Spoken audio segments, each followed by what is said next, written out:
So I'm going to go ahead and introduce Claudia Duane, who is our presenter today. Claudia was formerly an associate professor for the School of Social Work, Temple University, and received a doctorate in adult education and health psychology from Penn State University, and a master's in social work from Columbia University. She's a licensed clinical social worker and has a certificate in advanced clinical supervision. She is founder of Clinical Support Associates, providing supervision, consultation, and training to professional social workers. She has presented numerous workshops on clinical, supervisory, and ethical issues in social work. She worked for the Department of Veteran Affairs for several years in clinical, supervisory, and policy capacities. Her clinical work has been primarily with PTSD and military sexual trauma. Her passion is the nexus of environmentalism and social work, environmental justice. So we're excited to have Claudia here today to help educate us a little bit on social work and environmentalism. And so with that, I'm going to go ahead and pass it over to you, Claudia. Okay, thank you, Tyler. Can you hear me okay? Sounds good. Okay, we're on then. So thank you to NASW for sponsoring this topic. And thanks to all who registered for being interested in this topic. It's timely since we just celebrated Earth Day. You can imagine that I think Earth Day should be every day, but expect that this discussion might be a little bit out of the box and maybe controversial, maybe a little bit radical. So if necessary, put on your seatbelts. As Tyler said, one of my passions is the nexus between social work and environmentalism, environmental justice. I published a piece in Social Work Today in 2011 and on environmental social work and called it the ultimate social justice issue. The importance of social work adopting environmental priorities since that time has become increasingly clear.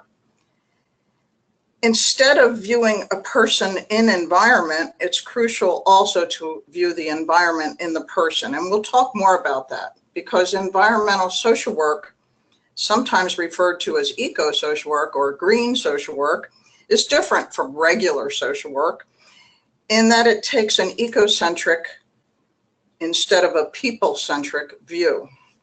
The ecosystem is at the core of practice rather than the person, meaning how does the environment affect the person, how is the person affecting the environment, and how can we as social workers affect both?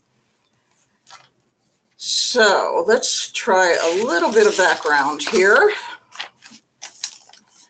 We were all schooled in person and environment, just to set the stage.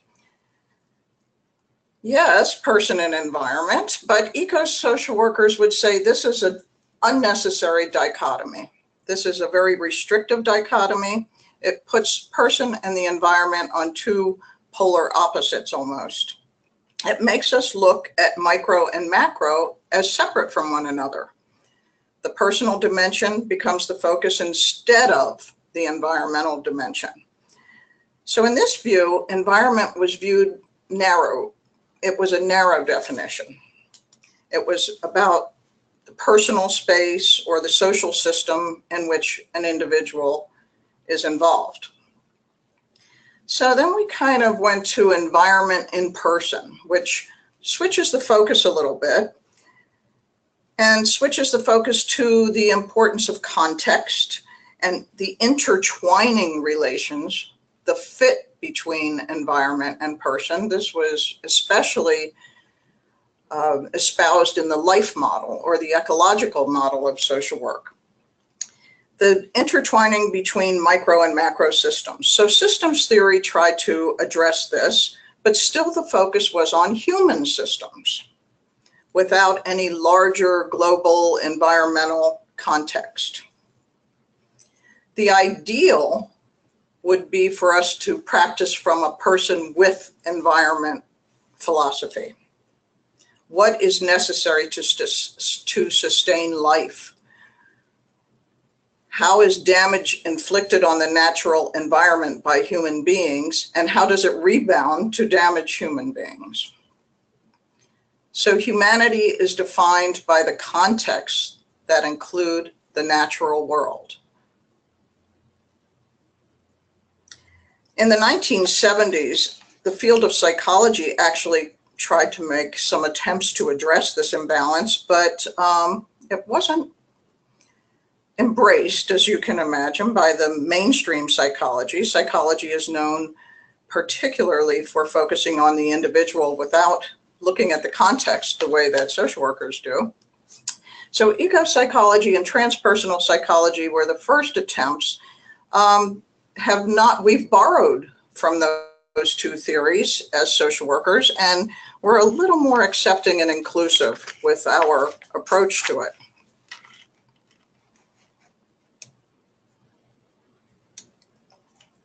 Deep ecology is the theoretical foundation of environmental social work.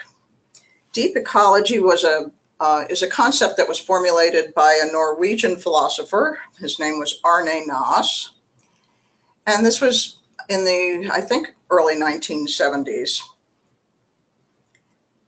Rather than person and environment, the person is viewed as inseparable from the environment. The environment actually exists in the individual. So this is a paradigm that switches our person and environment stance to take into account the interrelatedness of all beings, human and non-human. We're used to systems, we're used to systems theory. Well, this particular view, deep ecology, includes systems of the planet, perhaps even systems of the cosmos. Arne Naas would say that we are interfering with the cosmos by all our things that we send in up there, the satellites and debris that's falling. We're actually shifting, we're polluting the cosmos. So as I said, this gets a little out of the box. But if we read this quote, it attests to the need for a real deep ecology. The anthropocentric, mechanistic view of nature is technocratic and exploitive. Nature is seen simply as a collection of resources to be used for human benefit. Destructive uses of nature then rebound back onto the harm of humans, thus locking people into a cycle of harm and oppression for both humans and non-humans. It's really interesting, isn't it, that we're in this vicious cycle of hurting ourselves.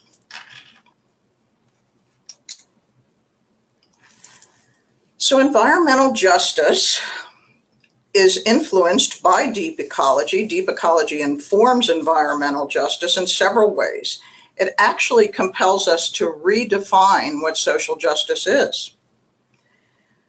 The conventional notion of social justice, which has dominated our social work field for years, is really defined by legality, legal sets of rules. And deep ecologists or eco-social workers would say that's an incomplete view. It's what they call shallow justice. It's not wrong, but it's just not enough. Because it's focused solely on the recognition of distributive justice, distribution of resources, and distributional relationship among human beings. It's kind of, I've heard one person say, it's like everybody's trying to get their fair share piece of the pie without considering the oven that the pie was baked in. Look at this quote: advances of high technology driven by non-renewable energy sources and rapidly depleted natural ecosystems promote short-term comfort for the privileged social classes in some countries while gambling the long-term survival of everyone.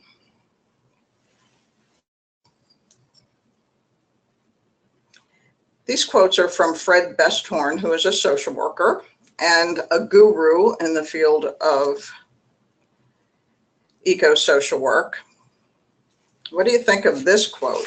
The natural world will not care if social workers spend their time solely focused on ensuring a degree of social justice for the human species. The Earth system will collapse whether social workers are successful at those efforts or not. It's pretty strong, huh?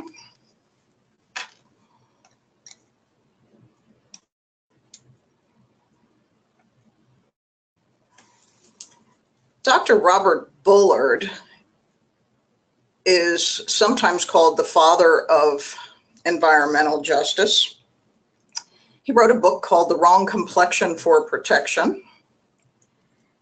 And in an interview with the Union of Concerned Scientists, he described environmental justice to be this: it centers on fairness, equity, and particularly racial justice. For decades, the movement has worked to make sure that all communities, especially communities of color and low-income communities, are given equal protection. We have environmental laws on the books in the United States, but they're often not applied and enforced equally. Well, that's easy for us as social workers to believe that the poorest get the worst, that the most vulnerable populations are exploited. It doesn't identify ways necessarily that social workers can advance environmental justice, and certainly we'll talk about that. But this is where deep ecology says it isn't enough, that looking at environmental justice just as rules or laws is limiting. We need more. So let's think about Flint, Michigan. It's still not solved, is it? The problems have still not been resolved, and I am admittedly biased, but I wonder if that water was tainted in West Palm Beach, if the issue might be resolved by now. So how can social workers intervene at all these levels, micro, meso, and macro? There was a terrific article that, you do have access to the PowerPoints, I understand. So the links I include on the PowerPoints are things that you can look up later if you're interested.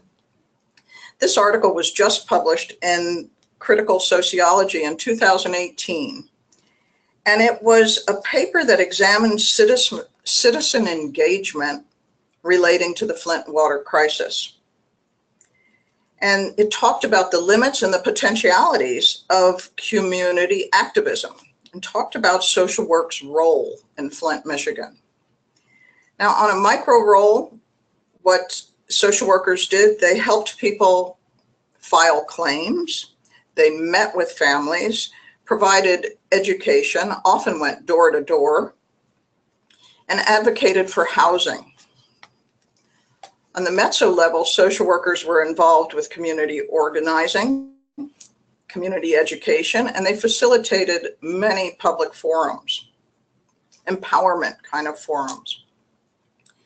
And on the macro level, social workers certainly were helping to advocate for legislative change and actually for prosecution of some of the people who were involved, holding people accountable.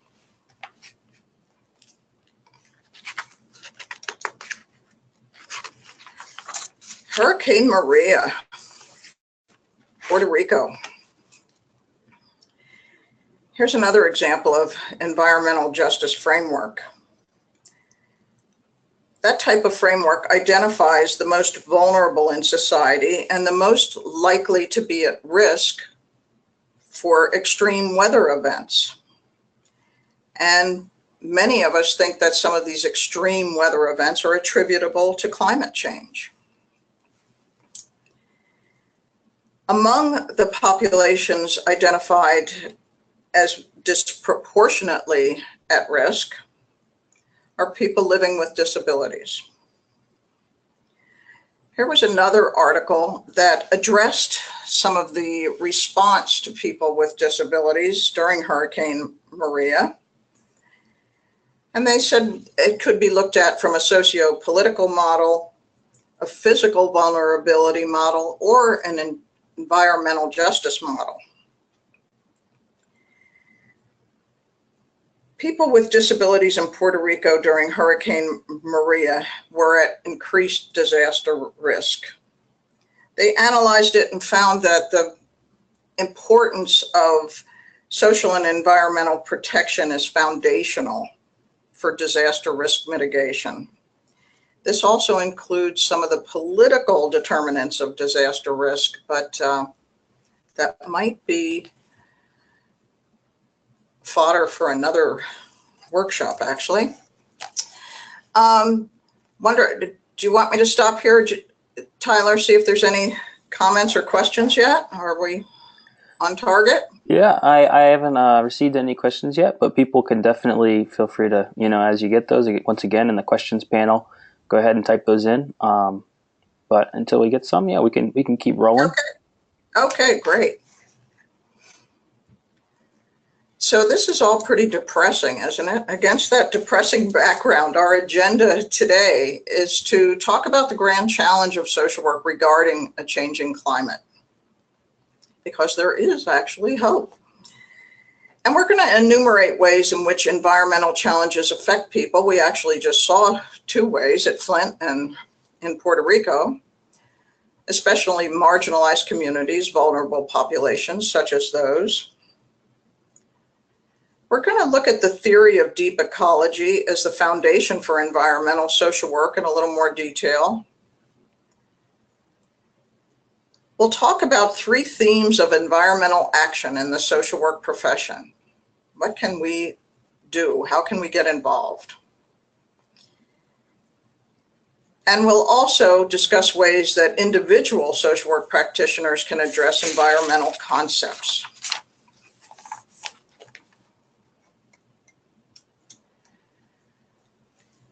NASW got on the environmental bandwagon slowly but surely. Their first policy statement was issued in the year 2000 regarding environmental issues. It was the first time that NASW acknowledged that we had some responsibility in encouraging responsible stewardship of the earth. And every iteration of the social work policy statements has seen a refinement of that policy statement. I like this quote: "Humans are but one element of a vast, complicated, and interdependent ecosystem. Humans are not separate from, nor superior to, other elements of the biosphere." So that is an NASW value. More and more social workers have begun to weave environmental awareness into their practice, into theoretical foundations, and the literature addressing environmental social work has really grown since 2012. It's burgeoned. In 2017, the American Academy of Social Workers posed the 12 grand challenges for social work. The grand challenges for social work represent a dynamic social agenda focused on improving individual and family well-being, strengthening the social fabric, and helping create a more just society. And I've included the link there that you can certainly look at them if you want. But to me, all of them will become worse, or actually they might be meaningless if we don't give one of them priority, and that is create social responses to a changing environment. I was glad to see that that was one of the 12 challenges, of course, but it also felt a little palliative. Is this just a Band-Aid kind of thing, where we're going to create social responses, we're going to adapt to a changing environment instead of helping to improve the environment too? But as we will see, it isn't just palliative. This is why the American Academy of Social Workers thought that we needed this grand challenge. The environmental challenges reshaping contemporary societies pose profound risks to human well-being, particularly for marginalized communities. Climate change, urban development threaten health, undermine coping, and deepen existing social and environmental inequities. A changing global environment requires transformative social responses new partnerships, deep engagement with local communities, and innovations to strengthen individual and collective assets. So do we need social workers or what? That's a pretty strong statement too.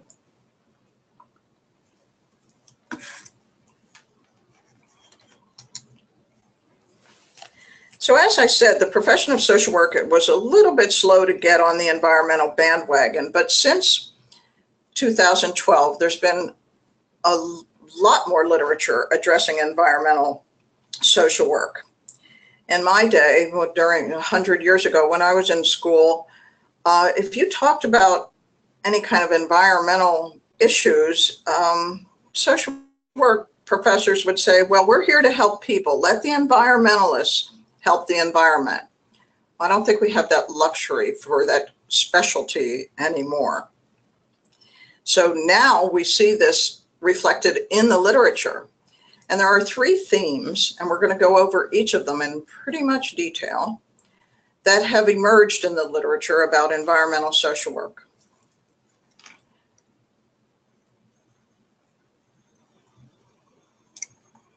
The first one is creatively applying existing skills we already have, to environmental concepts, and to create an openness to different values and ways of being or doing. The second one is adopt a renewed stance to a change orientation. And the third is to work across boundaries and in multiple spaces. So what the heck does that all mean? Let's try to whittle that down to something practical.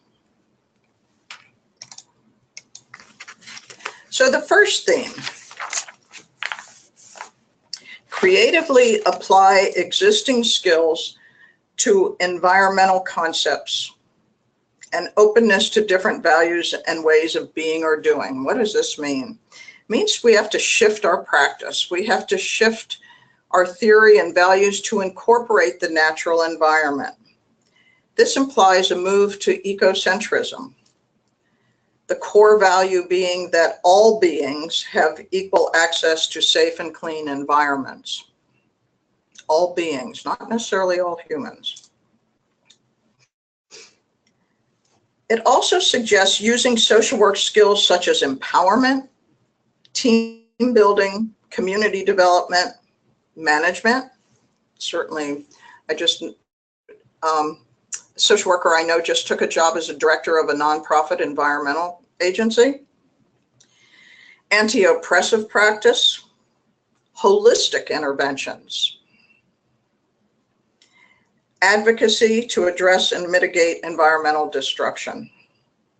Now, some of you might be first responders, and you know that social workers respond to the community aftermath of natural disasters, but eco-social work calls for us to be proactive and preventative in our actions to prevent some of the environmental deterioration and disasters, and be better prepared to assist people. Now, the second one is one of my favorites, learn from spirituality and indigenous cultures. Because I think the native peoples had it, they had it right, and we didn't follow their lead. Appreciating cultural diversity is certainly a given principle in social work, and in eco-social work, valuing and using the wisdom of native, tribal, indigenous cultures is really a priority. Acknowledging the interconnectedness of all life is really paramount. So how can we learn from this? How can people live in harmony with the environment? How can social workers ensure sustainable environments for the physical and emotional well-being of their clients? Often coming from a transpersonal theory formulation is a way to address some of these questions, particularly in group interventions. Now, the third suggestion under applying existing skills is to incorporate the natural environment in social work education. I bet not many of you have had environmental social work as an elective in your graduate studies or undergraduate studies. If you have, that's great. You're at a progressive school. There are actually social work schools that are adopting concentrations in community sustainability and environmental justice or environmental social work. We need a foundation for students to study this subject, and the natural would be in HPSI classes.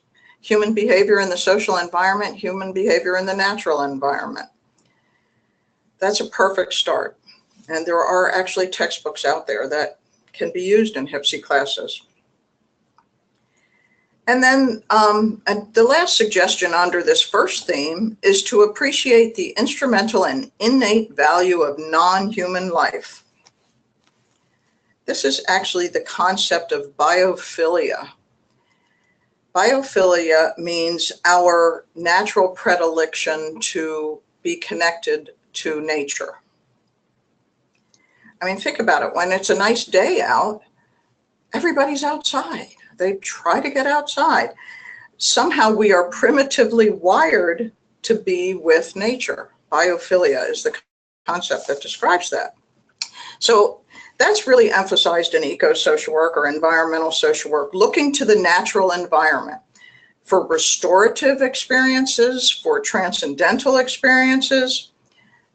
Think about the premise of adventure-based programs or wilderness programs, or programs in animal-assisted therapy. These are all examples of appreciating the instrumental and innate value of non-human life. I'm supervising someone right now who just told me she was sponsoring a dolphin meditation last week. And I said, a dolphin meditation? What is a dolphin meditation? Well, apparently people meet in like a salt room or something and listen to and meditate on dolphin sounds because dolphins are, she says it's very transformative. I told you, tighten your seatbelt. But the dolphins supposedly are equally intelligent to humans, and we have been trying to communicate with them forever, it seems. So she is now sponsoring dolphin meditations. I hope you can think of others in this category. Jot them down so at the end of the seminar that we could possibly add to this list.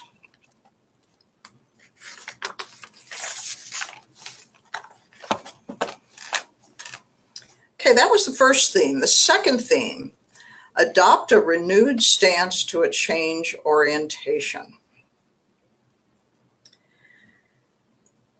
We are change agents. We're charged with being change agents, but this is a little different. This says we need to change society, societal transformation. Our change agent efforts are not usually geared to ensure environmental safety. It's more often than not neglected, but valuing environmental justice should really be a driver for us to be change agents.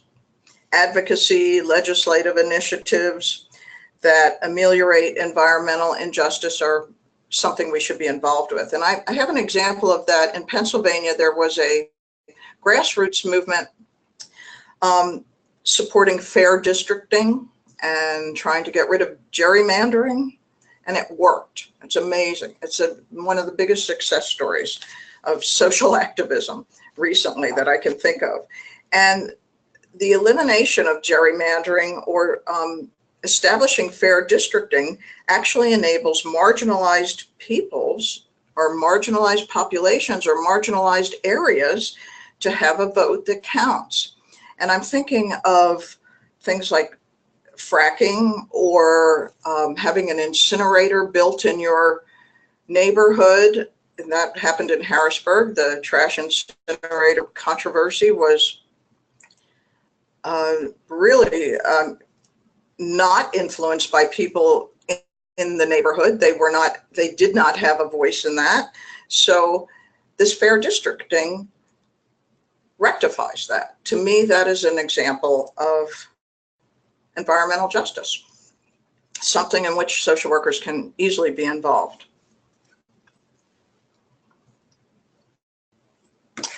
Okay, what's this next one? Critique hegemony. What the heck is that? Hegemony is the social order, the social construction. And what this says is that we have to change that social construction of dominance by a particular class. This is, again, where it gets a little radical, gets a little out of the box. This is about anti-oppressive practice.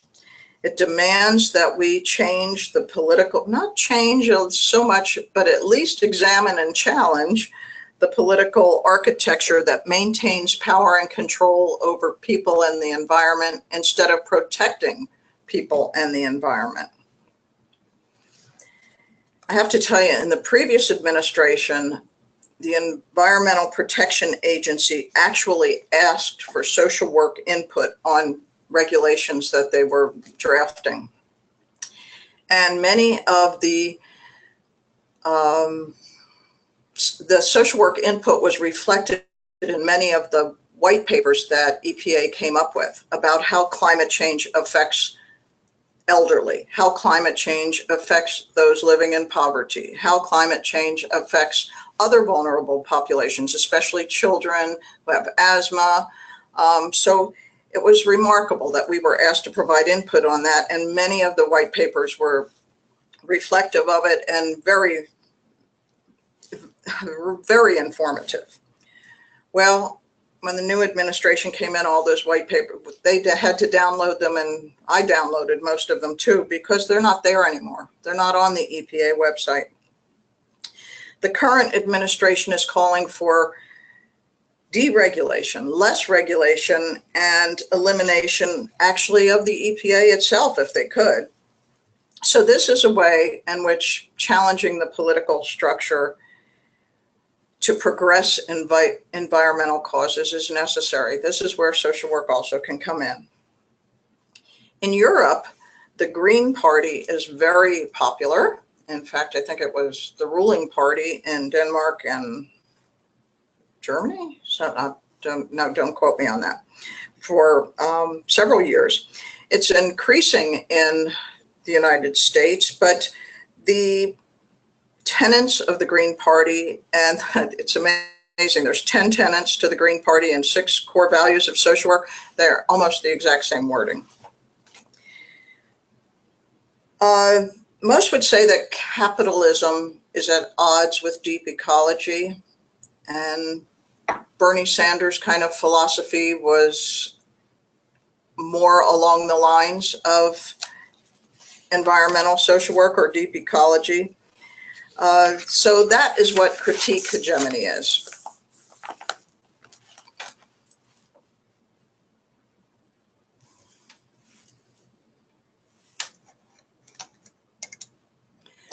We do have a couple questions here, if you want to go over those now. Sure. Okay. So you'd mentioned the issue that's taking place in Flint, Michigan, and has been for some time. Are you aware of any local efforts or in regards to social justice? And this also is NASW doing anything? I'm not sure. I don't know if you're aware of anything, Claudia. That'd be a good question for the Michigan chapter, but any social justice efforts regarding that Flint, Michigan issue? Yeah, there actually are. And I think NASW is very involved. We might want to do that, is look up what NASW is doing and send it out to people. For sure, yeah. It's definitely interesting. I know we could talk to the Michigan chapter and see what all they've been doing, but I'm sure they're involved in some way.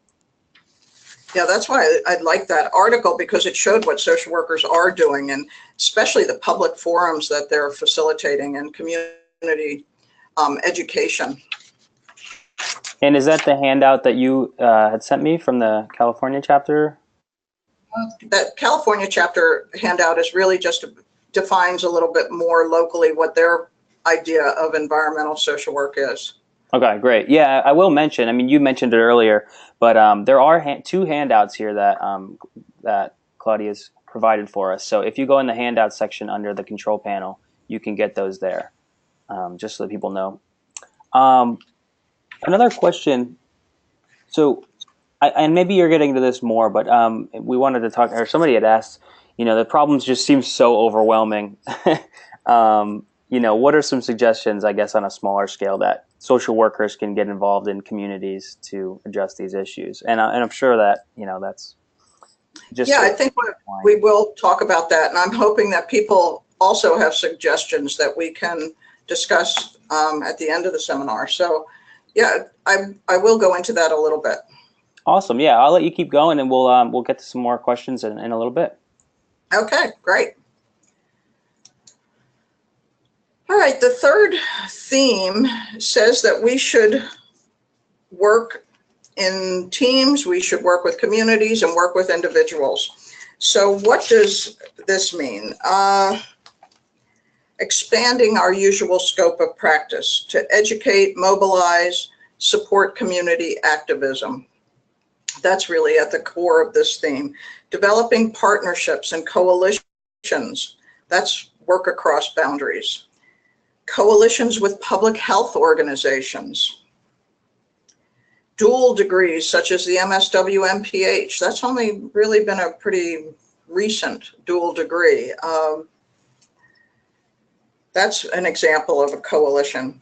The American Public Health Association earmarked 2017 as the year of climate change and health. Workshops were hosted monthly to illustrate how public health professionals could help build resilience to some of the toxic effects of climate change.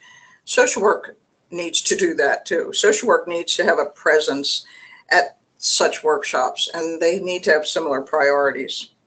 But we have done that, and there is an example with the International Federation of Social Workers. We'll talk about that later, but an example occurred when the International Federation of Social Workers organized a workshop at the UN. The Sustainable Development Goals was the agenda of the UN for, they have a plan until 2030. So social workers presented there. The workshop aimed to highlight social work's role for reaching those sustainable development goals. So we are involved. The International Federation for Social Workers, by the way, is really at the forefront of some of these environmental initiatives, and I'll give you their information later in case you're interested. So working in multidisciplinary teams like that, coalitions, partnerships, working with communities. This is, think of Flint, Michigan. We talked about this already, where social workers were involved in going door to door, helping to mobilize families, helping to mobilize groups to demand safe water.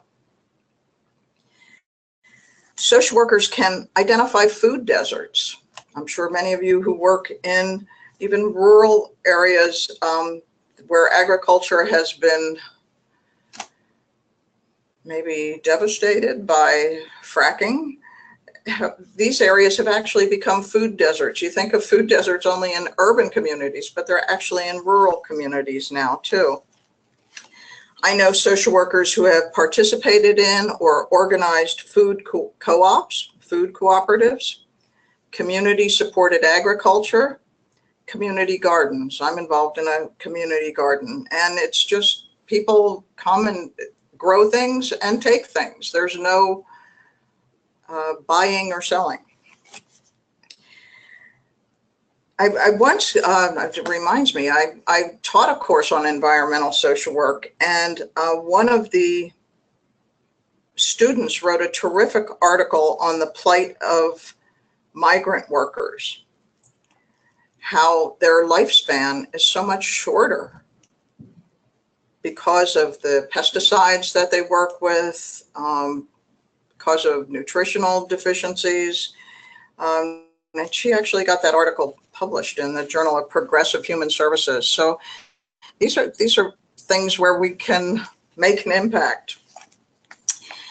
How about family intervention support groups? I mentioned before, managing an environmental nonprofit, providing education at your own agency or at the community level. These are all ways in which we can use our skills. And I did mention rural communities affected by fracking. And this is very controversial, I know, because fracking brings in money. It supposedly creates jobs, but then the environment is damaged. People are finding now their water is tainted. Some of the vibrations are causing other medical issues. So these are all situations that beg for social work intervention.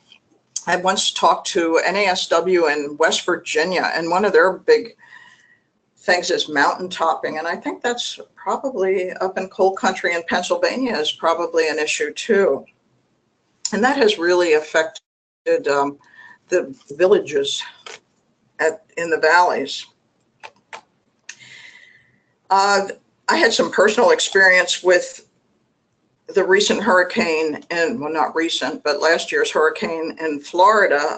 I have friends who are Mexican, and they are documented, but they still were afraid to go to shelters during the hurricane because they just didn't trust it because of DACA and the tone of the country at the time. So they were affected by an environmental disaster, unnecessarily so. So again, working with individuals, creating safety for such vulnerable populations in the community. Work with individuals, let's see, this is what most of us do at this level. And we had some other suggestions already, micro interventions. You need to assess the environment and the person. How does the environment influence the presenting problem? Is there something we're not aware of? Are there developmental residuals? I know when I was in graduate school, the big thing was lead paint, that kids in the inner city were eating paint, and that was causing such developmental delays. I'm not even sure if that's an issue anymore, but that's now we might have mold that's an issue. Is access to healthy nutrition an issue? What environmental barriers exist? Is there healthcare inequity? These are all environmental justice, healthcare disparities. Does the natural environment provide opportunity for restorative or spiritual or transcendent kind of experiences? Does it hinder or enhance the quality of life? So this means identifying the contextual environmental influences that your client lives with. We're perfectly willing to identify barriers like transportation barriers, but do we identify pollution barriers or toxic environment barriers? So those three themes are certainly important. This is how it's graphically depicted as ecocentric practice. You can see that ecocentrism is at the core. The application of skills, the openness, and the work across boundaries all overlap to create this ecocentrism instead of people-centrism. And a little bit more about deep ecology. It's a philosophy. It's a philosophy of ecological harmony. In fact, Arne Naas called it ecosophy. I don't think that term has taken off, but that's exactly what it is, an ecosophy. It's a fundamental shift in the way we experience and respond to our world in environmental crisis. It acknowledges that we have had a destructive impact on the natural world, and since we value diversity, deep ecology extends that value to diversity of all life forms, not just cultural, not just human. It also says that, and I'm going to see if I can pull up this really short video.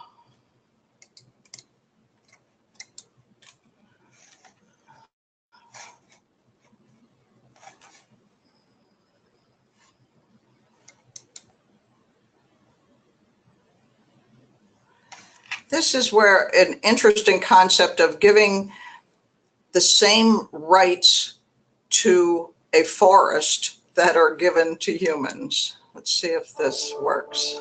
Can you hear it? We hear it.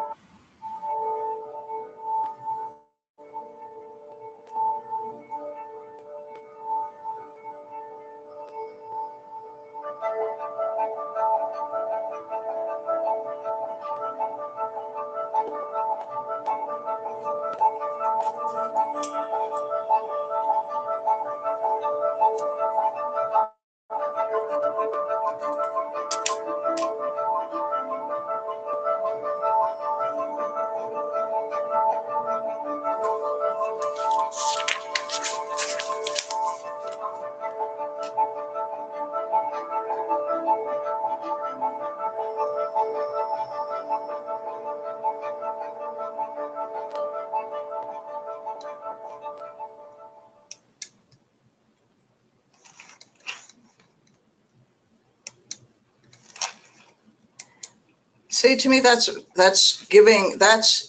deep ecology. That is giving the forest the same amount of rights that billionaires have. Well, any laws that protect people, I should say. My biases are showing, sorry.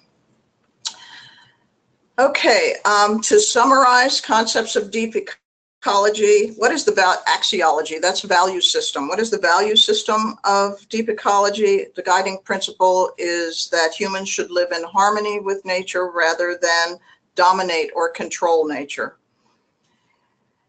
Inherent worth of all beings and nonviolence towards humans and non-humans.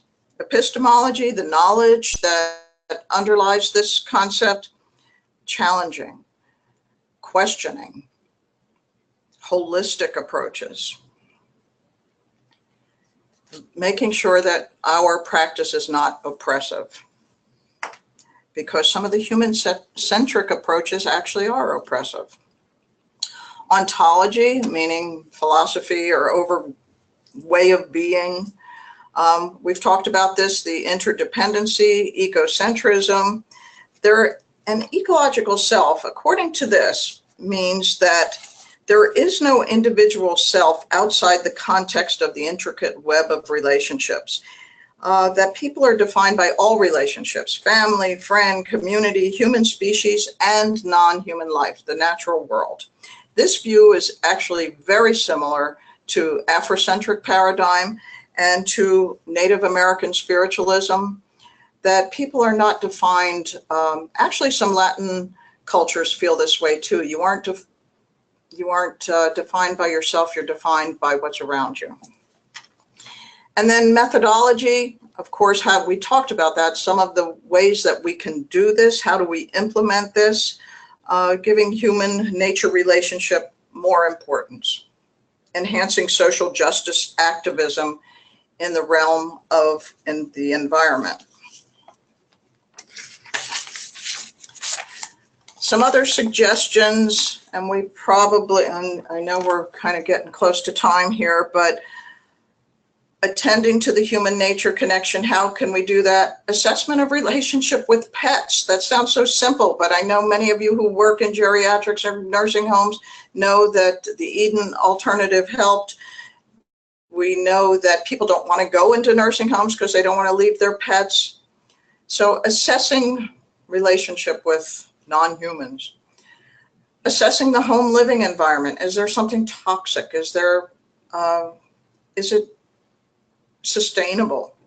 Any other hazardous conditions? We've talked about environmental racism and eco-injustice in terms of geographic location of kind of not in my backyard things. And then some of the therapeutic interventions, wilderness based activities, pet therapy, gardening, actually having live plants and aquariums in your office. They say in psychiatric settings, having an aquarium is just as calming as some other things. And then at your place of work or programming environmentally responded conduct in an organization. That's easier said than done. I know that where I work, we thought we were recycling, and then we saw that at the end of the day when they collected the trash and the recycling. They all just dumped it in one big thing. So got to be careful. I keep harping about that. And then, of course, political action and policy formulation. That's the macro stuff we would hope. So again, I'm hoping you might have some other examples: micro urban farming opportunities, food exchanges. We talked about the assessment piece. Mezzo, we talked about. This is probably where we can have the most impact. Urban farming, again, community organizing. And that's where the link here is to that handout that I included, California's definition of environmental social work. And macro work, legislation, of course, perhaps even lobbying. I think social workers can use their skills very well in lobbying. I hear there's a lot of money in lobbying too. Okay, just to let you know of some resources. There is a Facebook page, Ecologically Conscious Social Work. There's also an Ecosocial Workers listserv. I can put you in touch with that if you need it. Dr. Besthorn's Global Alliance for Deep Ecological Social Work. And I have all these. I do have a website at Temple, and you can find many of the resources on that. And I would suggest looking at the Green Party. If you're ever thinking of running for office, the Green Party loves social workers. Very similar philosophies. And then finally, the International Federation of Social Workers. This, like I said, they are at the forefront of ecological practice. You can see their goal there: promoting community and environmental sustainability. And these are social workers. I think the global social workers have a better understanding than some of us in the US. And then if you were thinking of going to Ireland, you could tie it into a environmental and community sustainability social work conference. I was trying to talk my husband into this. And if you are going to be teaching at all, if there's any professors or adjunct instructors out there, Environmental Justice as Social Work Practice is a new text that is set up according to the Council of Social Work Education Competencies. And it is a good framework for social work educators to teach environmental social work. It's amazing the literature that has come out now. There's even a handbook of green social work. It really espouses a holistic approach to all people and other living things, plants and animals, and talks about the physical ecosystem. So it's very encouraging to see that social workers have embraced this. If you do become an eco-social worker, this is a problem you might have. If the world were merely seductive, that would be easy. If it were merely challenging, that would be no problem. But I arise in the morning torn between a desire to improve the world and a desire to enjoy it. That makes it hard to plan the day. That was our author, Evie White. And I'll leave this here. There is actually an EcoPoetry site. It is kind of a sad poem and one that I hope we don't get to, but if you pull up the PowerPoint, you'll be able to read it. So with that, I am done. Tyler, is there anything that we need to address? We do have a couple of questions here. If you have a few minutes, Sure. I'd love to go over those. I'll start by just saying real quick, if somebody needs to run, in the chat section of the control panel, I put a couple links there. The first one is a link to the webinar evaluation. So if you need to get your continuing education credit for this, make sure you go to that link and fill out the eval. And then, like I said, within a couple business days, we'll be able to get you your certificate. The other link, actually, one of the attendees, Brianna, actually sent to me. And this is a link to an article about the Michigan chapter's Flint efforts. So we had discussed that. What are they doing? So I haven't actually read through this yet. Obviously, I haven't had time, but you know, for whatever it's worth, feel free to go ahead and click that link and check that out. So we did have a couple questions, like I said. and actually one comment from James, which I thought was pretty interesting. He said, let me see if I can pull this up here. So he said that some of your comments actually had reminded him of a commercial that they ran many years ago with, he thinks it was Bill Clinton and Pat Robertson. And they were talking about their disparate political views, but how they were united. If I'm reading this correctly, they united ideas about the need to address the environmental issues and how we need to be stewards of our environment. So he was saying, it makes me think that this is an issue that has an opportunity, at least in the United States, to unite actually two different political factions. So I just thought that was a really interesting perspective, how this actually might be an issue that could bring us together a little bit. Bipartisan, yeah, you would hope so. Yeah, and maybe that's wishful thinking. I don't know, but I appreciate that comment. yeah, very interesting. So you also had mentioned, let's see, transpersonal formulation. Somebody had said, just can you explain that a little bit more and possibly give some theory? Yeah, transpersonal theory is a way to approach some of our interventions. It's actually a more existential. It's in the existential schools. In fact, there's a text on transpersonal social work. So it's more of a way of approaching our practice. Okay, cool. Very cool. Yeah, let's see if there's anything else here. Yeah, I mean, James had actually written in again and just had said that he had recently watched a program on the Ganges River in India, and just kind of saying, the United States is not alone in ignoring the environmental issues, and definitely a global issue that we need to be thinking about. Yep, absolutely. The ocean, what bothers me is seeing like a 5-mile mass of plastic in the ocean. That affects us all. Yeah, for real. Definitely. Well, I appreciate you being with us, Claudia, today. Like, honestly, this was pretty eye-opening, especially, like you were saying, going through school, and you'd have to be going to a pretty progressive school, I think, at this point, to have a whole course dedicated to environmental social work. So it's definitely eye-opening and something that we should all be thinking about. So definitely appreciate you being here. And Great. Appreciate you having me. Yeah. And thank you also, everybody that, joined us today. Like I said, go ahead, fill that evaluation out, and I'll be sending out an email a little bit later today with the link in case you missed it. So hopefully we'll be able to see you again next month for our next webinar. Thank you, Tyler. Yeah, thank you. And everybody have a great day.